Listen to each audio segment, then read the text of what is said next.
એની વાણીથી લાખો યુવાનોને જીવનનો એક નવો ધ્યેય તેમને મળ્યો છે. સમાજ સુધારક છે, સમાજ સુધારાના કાર્યો તેમના થકી થઈ રહ્યા છે અને સાથોસાથ જેઓ બીએપીએસ સંસ્થાનું ઘરેણું છે એવા અપૂર્વ મુનિ સ્વામી આપણી સાથે આજે રાઉન્ડ ધ ટેબલમાં જોડાયા છે. સ્વામી, આપનું ખૂબ ખૂબ સ્વાગત છે. જય સ્વામિનારાયણ. જય સ્વામિનારાયણ. હવે સ્વામી, આપ તો એવું કહેવાય છે કે ભાઈ સાધુને એનું કુળ ના પૂછાય, એનું ગોત્ર ના પૂછાય, એનો પૂર્વાશ્રમ ના પૂછાય, દોષકારક કહેવાય. પણ એ છતાંય મારે એટલું તો જાણવું છે કે આ સાધુ જીવન કેમ સ્વીકાર્યું? એ વાત, એ જીવનમાં કયો ઘટનાક્રમ રહ્યો કે જેના કારણે તમે સાધુ જીવન સ્વીકાર્યું? દરેક વ્યક્તિના જીવનમાં કંઈક ને કંઈક મહત્વાકાંક્ષા હોય છે, કંઈક ધ્યેય હોય છે, કોઈક લક્ષ્ય હોય છે, કોઈક રાષ્ટ્રને સમર્પિત થાય છે, કોઈ ધર્મને સમર્પિત થાય છે. એમ મારા બાલ્યકાળથી જ પરિવારમાં એવા સંસ્કાર, સંતોનો સમાગમ, ભગવાનની કૃપા. સાધુ કેવળ પુરુષ પ્રયત્નથી નથી બની શકાતું. એ ભગવત કૃપા હોય, કપાળમાં ભાલમાં લખ્યું હોય અને ગુરુની કૃપા થાય. ગુરુ સિલેક્ટ કરે છે. નાન્ય પંથા વિદ્યતે અયનાય. આપણા પુરુષ પ્રયત્નોથી કશું શક્ય બનતું નથી. તો ગુરુના આશીર્વાદ, એમની કૃપા. બાળપણથી એવું રહેતું કે રાષ્ટ્ર માટે, ધર્મ માટે કંઈક કરવું જોઈએ અને અનેક લોકોએ પોતાના બલિદાન આપ્યા. ત્યારે આજે આપણે ભારતમાં સ્વતંત્રતાની અનુભૂતિ કરી રહ્યા છીએ. અનેક લોકો પોતાની પત્ની, પોતાના પુત્રો, પોતાના પરિવારજનોને છોડીને ભારતની બોર્ડરો સાચવે છે. ત્યારે આપણે શાંતિથી અહીંયા ઉત્તરાયણ કે દિવાળીના ઉત્સવો મનાવી શકીએ છીએ. તો કેમ આપણું જીવન અનેક જન્મ આપણે પોતાના માટે તો ધારણ કર્યા છે, પણ આત્મનો મોક્ષાય જગદ હિતાય છે, કે પોતાના આત્માનો પણ મોક્ષ થાય અને જગતનું પણ હિત થાય. તો માતા પણ હિત કરે છે, પિતા પણ હિત કરે છે, પણ સંત પરમ હિતકારી, જગતમાં હી સંત પરમ હિતકારી. તો મને જે આ ત્યાગાશ્રમ ગ્રહણ કરવાનો વિચાર આવ્યો, ભગવાનની કૃપા, ગુરુના આશીર્વાદ, સાચા સંતોનો સમાગમ અને પછી બીજ તત્વ હોય એટલે પછી ધીમેથી અંકુરિત થાય છે. બાવળિયાનું બિયારણ હોય ને કેસર કેરીનો રસ પાવો તો પણ એ બાવળ જ થાય છે. ખૂબ સાચી. એટલે બીજ તત્વ પણ ભગવાનની કૃપાથી હોય તો એ શક્ય બને છે. બિલકુલ. હવે જ્યારે ગુરુની આપણે સ્વામી વાત કરી રહ્યા છીએ તો ગુરુ ગીતાનો આપણે ઉલ્લેખ એમાં કરવો પડે. ધીરે ધીરે આપણે આમાં અત્યારના જે પ્રશ્નો ઉપર આવવું છે, પણ એ પહેલા થોડોક મારે માહોલ એ બનાવવો છે, કારણ કે એ પણ અત્યારના સામાન્ય પ્રશ્નો લોકોને ખૂબ એને અનુસરતા હોય છે. હવે ગુરુર બ્રહ્મા, ગુરુર વિષ્ણુ, ગુરુદેવ મહેશ્વર, આપણે એમને ત્રિદેવની ઉપમા આપીએ છીએ. ત્રિદેવ સાથે સરખાવીએ છીએ કે ગુરુ એટલે સાક્ષાત બ્રહ્મા છે, વિષ્ણુ છે, મહેશ છે. અત્યારના સમયમાં શું એવા ગુરુ છે કે જે સાક્ષાત બ્રહ્મા છે, વિષ્ણુ છે, ત્રિદેવ સ્વરૂપ જેને કહી શકાય? ભારત વર્ષની ભૂમિ એ અવતારોની ભૂમિ છે. ભાગવત કહે છે અવતારા અસંખ્યેયા. કૃષ્ણ પરમાત્માએ પણ સ્વયં ભગવદ્ ગીતામાં લખ્યું છે યદા યદા હિ ધર્મસ્ય સંભવામી યુગે યુગે. હું પ્રગટ થઈશ. ભગવાન સ્વામિનારાયણે લખ્યું છે કે ભગવાન પ્રગટ જ હોય છે. પૃથ્વી કોઈ દિવસ વાંજણી થતી નથી. તો ભગવાન પણ હોય છે, ભગવાનના ધારક સંતો હોય છે, એવા પરમ પવિત્ર મહાપુરુષો પણ થયા છે અને આજે પણ છે. પણ આપે જે ગુરુની વાત કરી કે ગુરુ બ્રહ્મા તુલ્ય છે. બ્રહ્માનું કાર્ય છે સર્જનનું. જે તમારામાં સદગુણોનું સર્જન કરે છે એ ગુરુ બ્રહ્મા તુલ્ય છે. વિષ્ણુનું કાર્ય છે પોષણનું. જે તમારામાં જે સદગુણો રહેલા છે, સંસ્કાર રહેલા છે, એને પોષે છે એ વિષ્ણુ તુલ્ય છે. અને જે તમારામાં મલિનતા છે એનો સંહાર કરે છે એ ગુરુ મહેશ તુલ્ય છે. એટલે ગુરુ સર્જન, પોષણ અને વિસર્જન ત્રણે ત્રણ કરે છે. કુટેવોનું વિસર્જન, સુટેવોનું સર્જન. આજે પણ એવા ગુરુઓ છે. ભગવાન રામ વશિષ્ઠ ઋષિના આશ્રમમાં નિયમિત જતા. રામ લંકામાં જીત પ્રાપ્ત કરીને આવ્યા પછી બંને માતાઓ કહે છે કે કવન ભાંતિ લંકાપતિ મારા, કે કઈ રીતે લંકાપતિને માર્યો? આપણો કુમાર તો નાનો હતો, પેલો તો 10 માથા વાળો હતો. એ સમયે તુલસીદાસજીએ લખ્યું છે, વશિષ્ઠજી કુલ પૂજ્ય હમારે, ઉનકી કૃપા દનુજ રન મારે. રામ ભગવાન વશિષ્ઠજીને ક્રેડિટ આપે છે, કૃષ્ણ ભગવાન સાંદીપનીજીને યશ આપે છે, છત્રપતિ શિવાજી મહારાજ સમર્થ સ્વામી રામદાસને યશ આપે છે. વિવેકાનંદ સ્વામી બોલે છે કે જો રામકૃષ્ણ પરમહંસ ન હોત તો હું આજે વિવેકાનંદ ન બની શક્યો હોત. એમ આજે પણ એવા પરમ પવિત્ર સંતો અનેક છે. અમારું સૌભાગ્ય એ છે, અને એવા લાખો લોકોનું સૌભાગ્ય છે કે પરમ પૂજ્ય પ્રમુખ સ્વામી મહારાજના હસ્તે દીક્ષા અમને પ્રાપ્ત થઈ, કે જેમના માટે કલામ સાહેબ એમને ગુરુ તુલ્ય ગણતા હતા.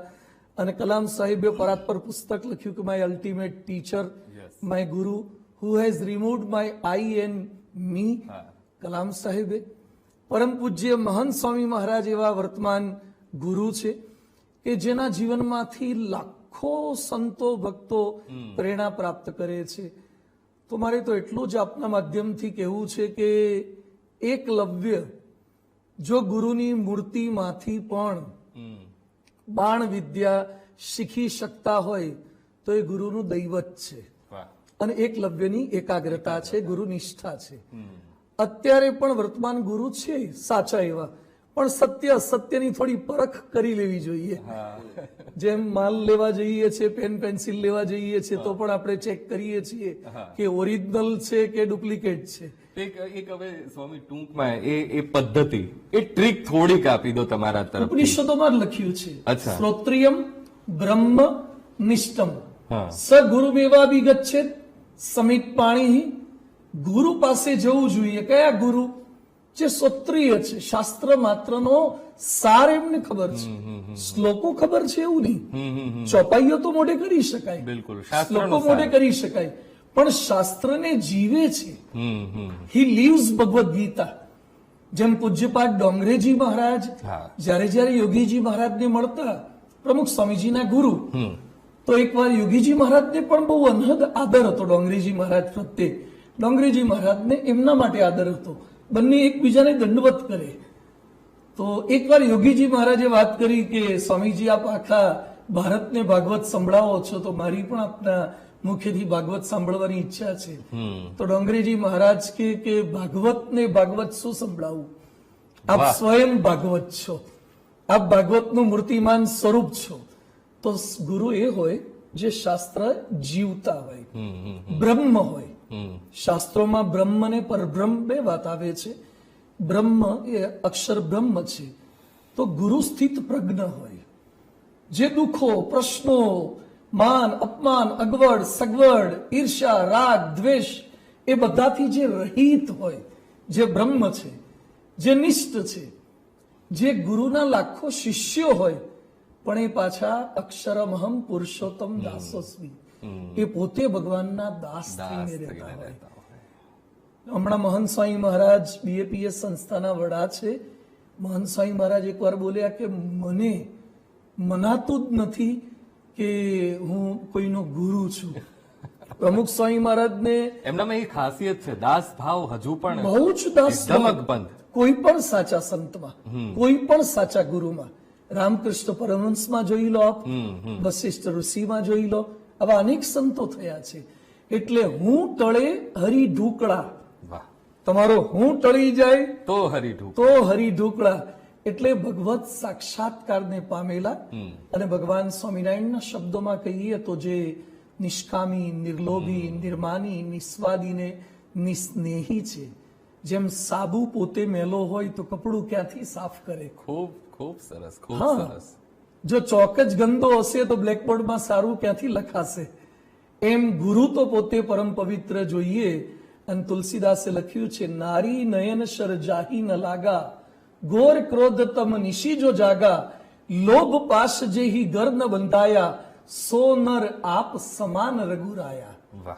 એવા જે સંત છે, ગુરુ ગોવિંદ દોનો ખડે કિસકો લાગુ પાए, બલિહારી ગુરુદેવ કી जिन्हें गोविंद दियो बताए. જે ભગવાનને બતાવે, ભગવાનને ઓળખાવે, એ સાચા ગુરુ છે. બિલકુલ. તો તમે એટલે એ ભેદ તો તમે સમજાવી દીધો કે જે સાચા ગુરુ છે અને જે કેટલાક એવા દંભી લોકો છે કે જે પોતે સાચા હોવાનો દોડ કરતા હોય કે લોકોને ગેરમાર્ગે દોરતા હોય, પણ એની ઓળખ કેવી રીતે કરવી? તમે જ કહ્યું સરસ રીતે કે ભાઈ આપણે પેન્સિલ લેવા જતા હોય તો પણ આપણે પહેલા તપાસ કરીએ છીએ. તો આપણે જોયું છે ભૂતકાળમાં પણ અનેક એવા કિસ્સાઓ સામે આવ્યા છે કે જે સમાજને શાસ્ત્રોના પાઠ ભણાવતા હતા, પરંતુ એ ધર્મની આડમાં પોતાની કામલીલાઓ કરતા હતા કે પોતાની વાસના સંતોષતા હતા. હવે આમાં જ્યારે લોકો તેમને ગુરુ માને છે, કાં તો હમણાં સમજી લો કે હું જ એવું વિચારું છું કે મને ગુરુ જોઈએ છે, કેમ જોઈએ છે કે જેનાથી મને ઈશ પ્રાપ્તિ થાય, એ મને સાચા માર્ગે માને, તો હવે મારે ઓળખ કેવી રીતે કરવી?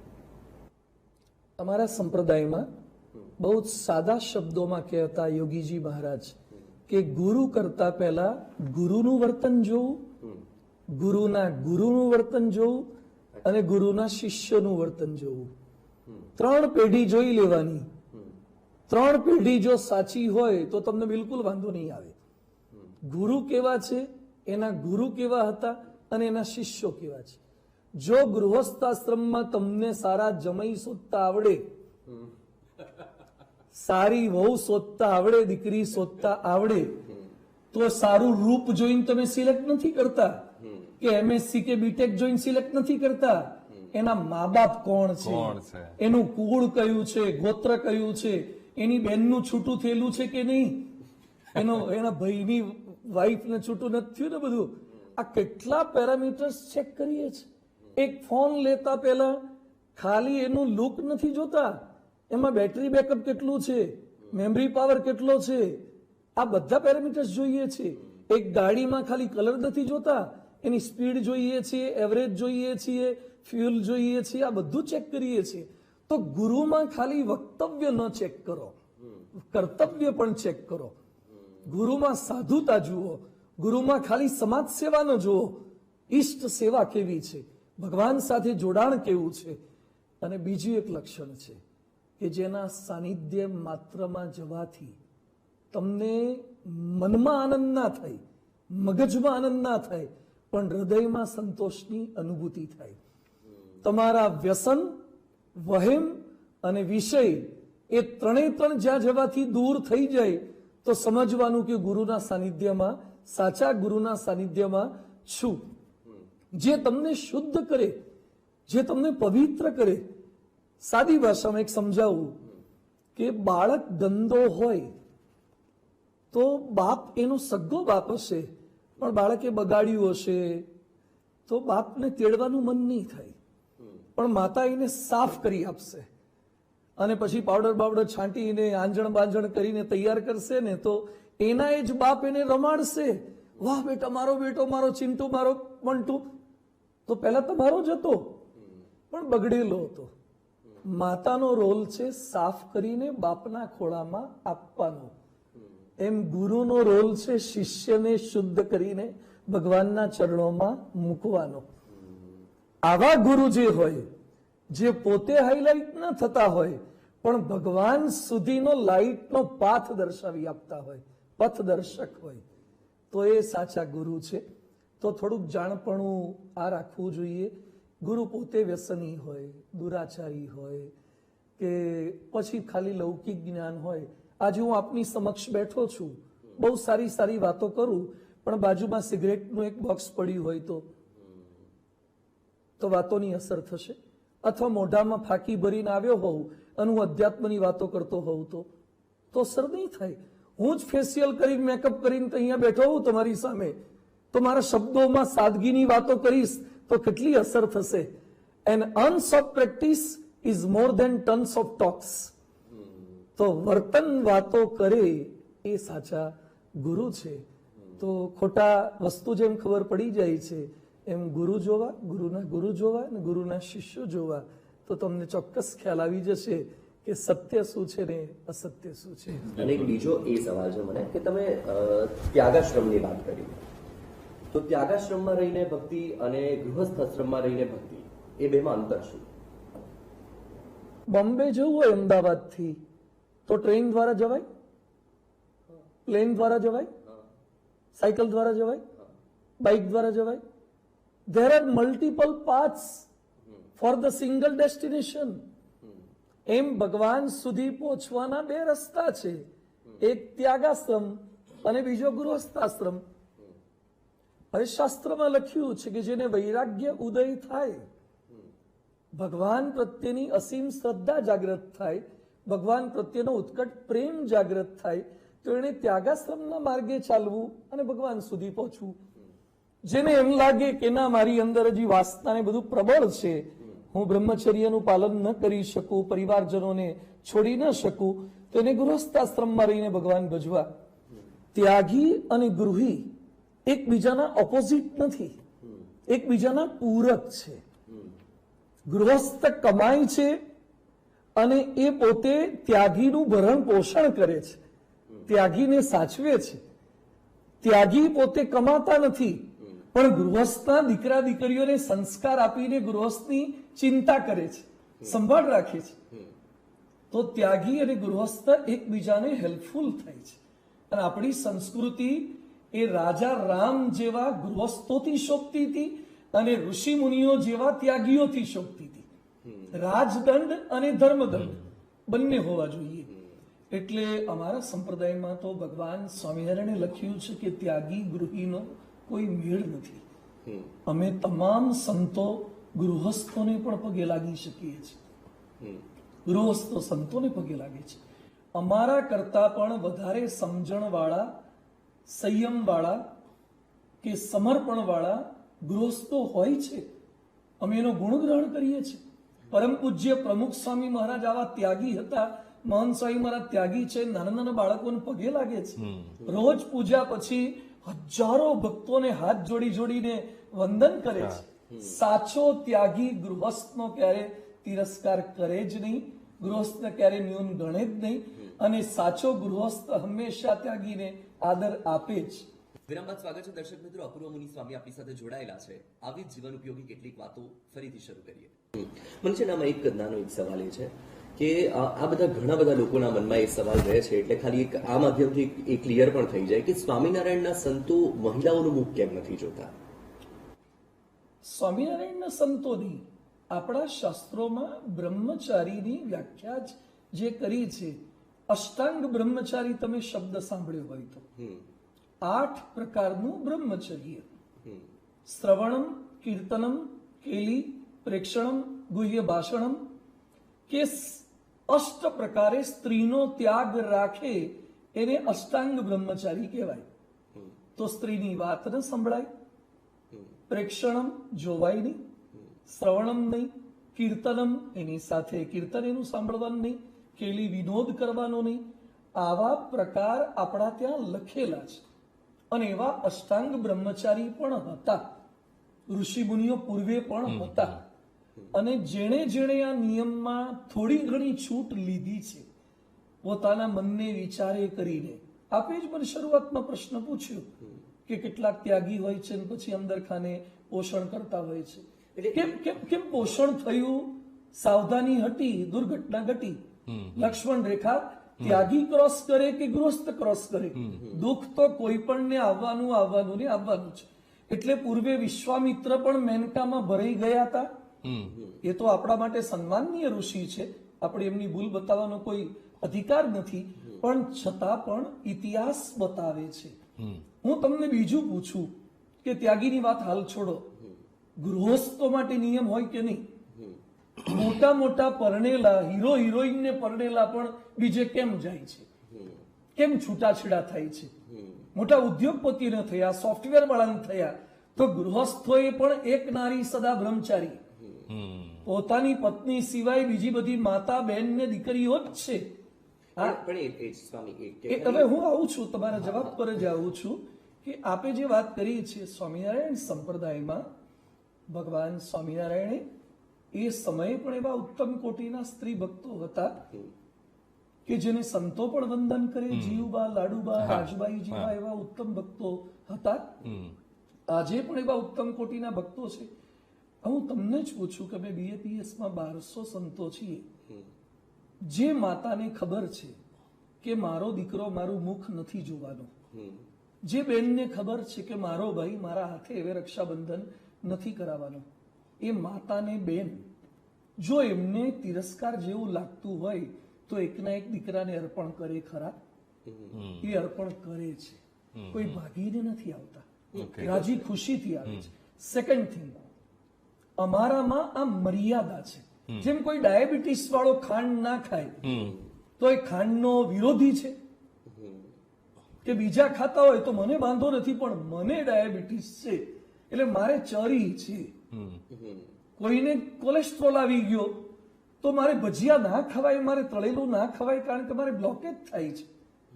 એમ અમે બ્રહ્મચારી છીએ તો અમારા માટે નિષેધ છે, તમારા માટે નિષેધ નથી, કારણ કે અમારે ચરી પાળવાની છે. અમારે ચરી પાળવાની. જેમ પાયલોટ હોય તો પાયલોટે દર વખતે પોતાની પત્નીની બાજુમાં બેસાડીને ફ્લાઇટ ચલાવાય. એને બાજુમાં તો એવું નથી, એટલે બધાના મનમાં એ સવાલ હોય કે સંત તો શિષ્ય તરીકે કે બહેન સમજીને કે માતા સમજીને એમ ના જોઈ શકે. ના, એટલા માટે કલ્યાણ કરી શકે. ગુરુજીની તાકાત એ છે. પણ જેમ કે આપની દીકરી હોય, આપ નાના હતા તો આપની મમ્મીની હાજરીમાં કપડા બદલતા કે નહીં? મોટા થઈ ગયા પછી નાનકડો બાળક માતા પિતાની વચ્ચે સૂઈ શકે છે, મોટો થયા પછી કેમ ન સૂઈ શકે? નાનકડી દીકરી બાપને ચોટીને પણ ગાડીમાં બેસી શકે છે, મોટા થયા પછી કેમ મર્યાદા આવી ગઈ? એ તો બાપને દીકરી હતી તો એ મર્યાદા આવી ગઈ. તો અમે તો અલગ વ્યક્તિ છીએ, તો મર્યાદા સંતની મર્યાદા છે, પેલી બાપ દીકરીની મર્યાદા છે, મા બેટાની મર્યાદા છે. એ આ સાધુ અને સ્ત્રીની મર્યાદા છે, જેમાં સંતનું પણ રક્ષણ છે અને મહિલાનું પણ રક્ષણ છે. જેથી સમાજમાં તમારે એવા ન્યૂઝ સાંભળવા ન પડે કે ફલાણા સાધુ દ્વારા આમ થયું અને તમે પાછા અમારી ટીકા ન કરો ને. એટલે અમે નિયમ પાળીએ છીએ. એટલે જેમાં સમાજનું હિત છે અને એટલે જ અમને સમાજ આદર આપે છે, માન આપે છે. અમે તમારા જેવા જ હોઈએ તો પછી કોણ આદર આપે, કોણ માન આપે, કોણ વાત સાંભળે કરે. એટલે હવે સ્વામી આજે વાત નીકળી છે સાધુની, તો આપણે સમાજમાં અમે તો વ્યંગ સાંભળતા હોઈએ છીએ, તમે સાંભળ્યા જ હશે કે ભાઈ સાધુ બનવું ને તો સ્વામિનારાયણ સંપ્રદાયના સાધુ બનવું. શું સ્વામિનારાયણ સંપ્રદાયના સાધુઓનું જીવન ખૂબ ઈઝી છે એટલા માટે આવું કહેવામાં આવે છે? તમે એ વાત સાંભળી છે કે નોકરી કરવી તો ટાટામાં કરવી, રિલાયન્સમાં કરવી, ઇન્ફોસિસમાં કરવી, અલગ અલગ perception સપનું હોય કે નહીં બધું? હા, બિલકુલ. કારણ કે એને પગાર સારો મળે છે, બરાબર, એને પેકેજ સારું મળે છે, એને લક્ઝરી સારી મળે છે. બીજી વાત સાંભળી હશે કે નોકરી કરવી સરકારી કરવી. હા, એ પરફેક્ટ. એમાં તો સરકારી નોકરીમાં શું સ્ટ્રેસ નથી હોતા? હોય છે. સરકારી શિક્ષકોને બીજા કામ નથી હોતા? હોય છે. બધા કેટલાય કામ હોય છે. તો કોઈ લંચ ફ્રી છે જ નહીં. There is no free lunch. સરળ હોત તો અમે 1200 સંતો ના હોત ને. આ તલાટીની પરીક્ષા 5 લાખ જણા આપે છે 3400 સીટમાં, એ બધા BAPS માં સ્વામિનારાયણમાં સાધુ ના થઈ જવાય? આ LRD માં જગ્યા નથી મળતી તો 5 કિલોમીટર દોડ કરે છે, એના કરતા સ્વામિનારાયણમાં સાધુ ના થઈ જવાય? બોલવામાં સરળ છે, દેખવામાં સરળ છે, પણ માણસ જયારે ત્યાં જાય ને ત્યારે એને ખબર પડે છે. કપડાં તો કદાચ પહેરી લેવાય. અમારી સંસ્થામાં 7 વર્ષની ટ્રેનિંગ છે, ટ્રેનિંગ સેન્ટર છે સારંગપુરમાં, બોટાદ પાસે. પહેલું તો 21 વર્ષનો નવયુવાન શિક્ષિત યુવાન હોય એ જ સાધુ થઈ શકે. સેકન્ડ થિંગ, માતા પિતાની ઓન પેપર સિગ્નેચર હોય, રાજી ખુશીથી પરિવારજનોએ અર્પણ કર્યો હોય એ જ સાધુ થઈ શકે. 3 વર્ષ સુધી સાધકમાં રહેવાનું, એ દરમિયાન તમારી ચાલચલગત જોવામાં આવે. એ દરમિયાન તમારે આજીવન મહિનામાં 5 નિર્જલ ઉપવાસ કરવાના છે. BAPS ના તમામ સંતો જેનું હેલ્થ સારું છે એવા તમામ સંતો મહિનામાં 5 પાણી વગર ઉપવાસ કરે, 36 કલાક પાણી વગર. શ્રાવણમાં ધારણા પાણા, 2 જોડી કપડા, આજીવન સ્ત્રીનો ત્યાગ. જે ગામમાં જન્મ્યા છીએ એ ગામમાં જવાનું નહીં, એક સંપૂર્ણ પ્રતિબંધ. માતા પિતા સાથે કોઈ સંપર્ક નહીં, વસુદેવ કુટુંબકમ, તમે બધા અમારા સગાવાલા થઈ ગયા. અને લાકડાના પાત્રમાં જમવાનું છે, ક્યારેય હોટલનું ખાવાનું નથી, બહારનું પીવાનું નથી. આટલી કઠિન સાધના છે.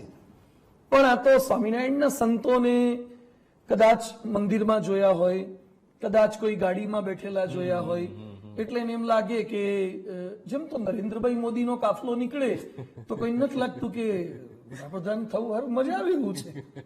પણ મજા આવે પણ ગાભા કાઢી નાખે એવું છે ત્યાં પહોંચતા પહેલા. હા, જવાબદારી કેટલી છે, સ્ટ્રેસ કેટલો છે. એમ અહીંયા પણ સાધુ માર્ગ કઠિન હે, ચડના પેડ ખજૂર. વાહ. પાવે તો રસ પાવે, પડે તો ચકનાચૂર. શુરસ્ય ધારા નિશિતા દુરત્તયા, દુર્ગમ પથસ્તત કવિઓ વદંતી. તલવારના અસ્ત્રાની ધાર પર ચાલવા જેવો સાધુનો માર્ગ છે. કઠિનમાં કઠિન માર્ગ છે. આ આઈટીઆઈ નથી, આઈઆઈટી છે. બંને સારા છે પણ કમ્પેરિઝનમાં કઠિન માર્ગ છે. એટલે અમે તો બધાને વેલકમ કહીએ છીએ જો આ ફિલ્ટરેશનમાંથી પાસ થઈ શકતા હોય તો. અને અમારે ત્યાં કસોટી કરવામાં આવે છે, એમાં વ્યક્તિ પોતાની ઈચ્છાથી રહેવા તૈયાર હોય, સમાજ સેવા તૈયાર કરવા હોય. અમારા તમામ સંતોના શિડ્યુલ સવારે 5 વાગ્યાથી શરૂ થાય, રાત્રે 12-1 વાગ્યા સુધી ચાલે છે. ભુજમાં ભૂકંપ આવે, સાઉથમાં સુનામી આવે, દરેક જગ્યાએ સમાજ સેવામાં પહોંચી જવાનું. રોજ ગામો ગામ સભા કરવા જવાનું. લોકો માને કે ના માને વ્યસન છોડાવવાના પ્રયત્ન કરવાના. ઘરે હોઈએ તો 1-2 બાળકોની ચિંતા હોઈએ. આજે સમાજ આખાના બાળકો, બાલિકાઓ, યુવક યુવતીને સંસ્કાર આપવાના, 1 રૂપિયાના પગાર વગર કે અપેક્ષા વગર. બીજું, આજે અમે જે કદાચ લક્ઝરી તમને દેખાતું હોય કે ગાડીમાં બેસે છે, પ્લેનમાં બેસે છે, હવે બળદગાડામાં અત્યારે બેસવું અમારે. બળદગાડામાં ઊંટ લઈને બેસીએ તો હું સુરતમાં સભા કરવા ક્યારે પહોંચું. જમાના પ્રમાણે બિલકુલ ચાલુ. નરેન્દ્રભાઈ મોદીએ ગાંધીનગર અક્ષરધામમાં આવ્યા ત્યારે બોલ્યા કે પ્રમુખ સ્વામીજી પોતાના સાધુઓને ટેકનોલોજી 21મી સદીની આપે છે અને એમનું વર્તન 18મી સદીનું રાખે છે. તમારી સાધુતા જૂની રાખો, ખૂબ સૂચક. નિયમ ધર્મ એ રાખો, પણ હવે બદલાતા જમાના પ્રમાણે મોબાઈલ વાપરવો પડે.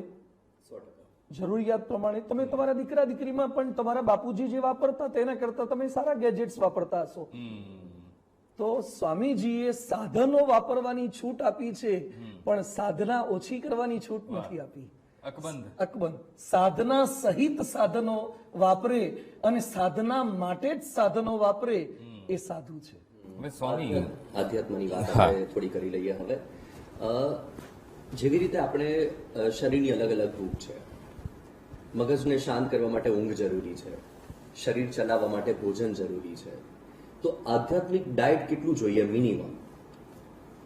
ખૂબ સરસ પ્રશ્ન છે કે બદલાતા સમય સાથે શારીરિક પ્રશ્નો ખૂબ વધવા લાગ્યા છે એટલે હેલ્થ કોન્શિયસ માણસો થતા જાય છે. વોકિંગ કરે છે, રનિંગ કરે છે, ફેટ રિડ્યુસ કરવા માટે થોડો ડાયટમાં પણ ચેન્જ કરવા લાગ્યા છે. સલાડ ખાય કે તળેલું ઓછું ખાય કે ગળ્યું ઓછું ખાય, સરસ છે. જેને જેવી આવશ્યકતા હોય એવું કરે. એમ મિનિમમ કંઈક આધ્યાત્મિક ડાયટ પણ કરવું જોઈએ. જેમ મોબાઈલ આઈફોન હોય કે સેમસંગ હોય કે બ્લેકબેરી હોય તો પણ તમારે અમુક સમય ચાર્જ કરવો પડે. સ્લીપની આવશ્યકતા છે, રેસ્ટની આવશ્યકતા છે. છેવટે ઊંઘ ના લઈ લો તો નેપ લઈ લો. નેપ શબ્દ કેવો શોધાયો કે કદાચ તમે લાંબુ ના સુવો તો નેપ તો લો. જે આપણા ત્યાં હતું વામકુક્ષી, કે તમે થોડોક આડે પડખે પડી અને સહેજ રેસ્ટ લઈ લો. એમ હું કહું છું આપ બધાને કે અધ્યાત્મમાં પણ લખ્યું છે કે કદાચ તમે વધુ ન કરી શકો તો દિવસ દરમિયાન પ્રાતઃકાળે જાગૃત થાઓ છો ત્યારે પરમાત્માનો આભાર તો માનો કે મને આપે જગાડ્યો. કેટલાય ઊંઘમાં સૂઈ જાય છે તો પરમાત્માનો આભાર માનીએ કે એમણે આપણને જાગૃત કર્યા છે. આજનો દિવસ મારો ખૂબ સારો જાય એવી બળબુદ્ધિ શક્તિ આપ મને પ્રદાન કરજો. હું કોઈને ઉપયોગી બની શકું પણ નુકસાનકારક કોઈના માટે ન બની શકું. આપે મને મનુષ્ય શરીર આપ્યું છે તો આપને એમ થાય કે મને મનુષ્ય બનાવ્યો છે, મેં સારું કામ કર્યું, એવું હું જીવન જીવી શકું. હું જે ભગવાનમાં માનતો હોય એનું થોડું નામ સ્મરણ કરું. હું રામને માનું છું તો ભગવાન રામનું નામ લઉં, જય શ્રી કૃષ્ણ બોલું, સ્વામિનારાયણ બોલું, માતાજીને માનતો હોય તો એ બોલું. આજે વિજ્ઞાને સ્વીકાર કર્યું છે કે ચેન્ટિંગ ઓફ ઈષ્ટ દેવતા નેમ ઇટ મેક્સ યુ કામ ડાઉન. તમને શાંતિ આપે છે. મંત્રમાં એ શક્તિ રહેલી છે. તો થોડું સ્મરણ કરવું જોઈએ, થોડું રટણ કરવું જોઈએ. આઈસીઆઈસી બેંકના ચેરમેન કામત સાહેબ એને પ્રમુખ સ્વામી મહારાજે માળા આપી હતી. એ રોજ પોતાના ખિસ્સામાં માળા રાખતા હતા અને જ્યારે સમય મળે ત્યારે એ માળા જાપ કરતા હતા. અબ્દુલ કલામ સાહેબ મુસલમાન હોવા છતાં, રાષ્ટ્રપતિ હોવા છતાં અડધો કલાક ભગવદ્ ગીતાનું પઠન કરતા હતા. તો એક સ્મરણ, બીજું છે શ્રવણ. પઠન કરો, શ્રવણ કરો, કોઈ સારી કથા સાંભળો, કોઈ સારા ગુરુનો ઉપદેશ સાંભળો, કોઈ સારા વ્યક્તિને તમે મળો.